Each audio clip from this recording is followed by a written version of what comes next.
Apa syarat Indonesia menjadi negara superpower di tahun 2045 di masa 100 tahun Indonesia merdeka kala itu? Ada pertanyaan sebelum menjawab pertanyaan pertama tadi. Apa ada negara dalam 20 tahun membangun bisa menjadi negara superpower? Kita bahas perlahan dan kalau terbukti ada, maka kita harus berkaca pada kenyataan bahwa selama ini yang telah menjalankan negara dalam 20 tahun terakhir ternyata tidak membuat Indonesia saat ini atau 3 tahun lagi menjadi negara superpower. Jadi ke depan, lupakan mereka yang akan menjabat yang punya model pemerintahannya sama dengan mereka yang menjabat dalam 20 tahun terakhir. Mereka semua old mind. Oke, Indonesia ke depan mau berubah total kan? Bukti pertama, di tahun 1918, Jerman kalah Perang Dunia Pertama dan harus membayar kompensasi biaya perang. Namun, di tahun 1936, Jerman mulai agresi militernya kemudian menguasai Eropa. 20 tahun Jerman membangun negaranya untuk menjadi negara superpower dan berhasil. Jepang, di tahun 1945 kalah Perang Dunia Kedua. Di tahun 1964,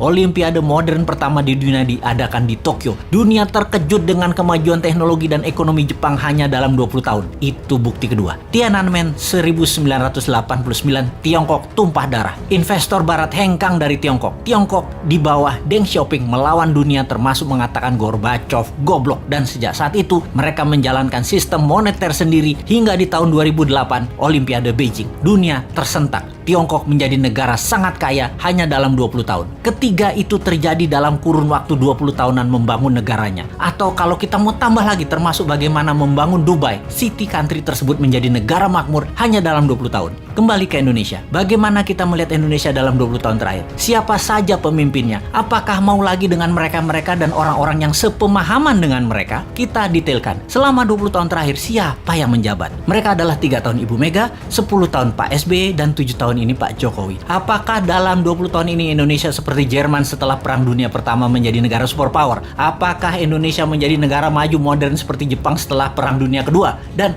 20 tahun ini apakah Indonesia menjadi negara maju seperti Tiongkok setelah Tiananmen di tahun 1989?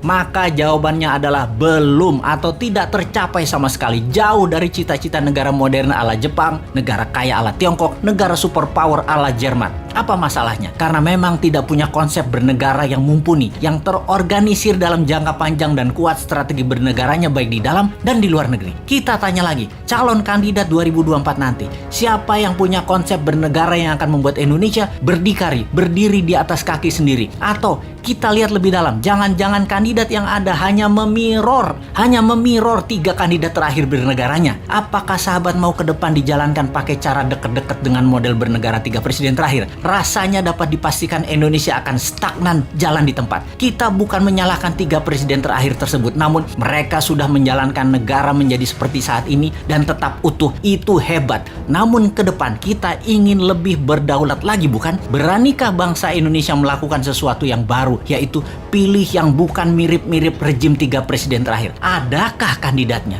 Sungguh, sekali lagi kita tanya, maukah pemimpin baru yang punya tim baru yang segar, yang berbeda, dan berani melawan arus utama perpolitikan lokal serta internasional, atau tetap memilih mereka yang saat ini ada di dalam etalase yang semuanya memirror 3 presiden terakhir di Indonesia? Kalau saya pribadi, saya capek dengan yang ada. Akan terukur sekali pencapaiannya kalau kira-kira dengan para kandidat yang ada saat ini. Bagaimana menurut sahabat? Siapa yang bisa membuat Indonesia menjadi negara superpower di tahun 2045 itu?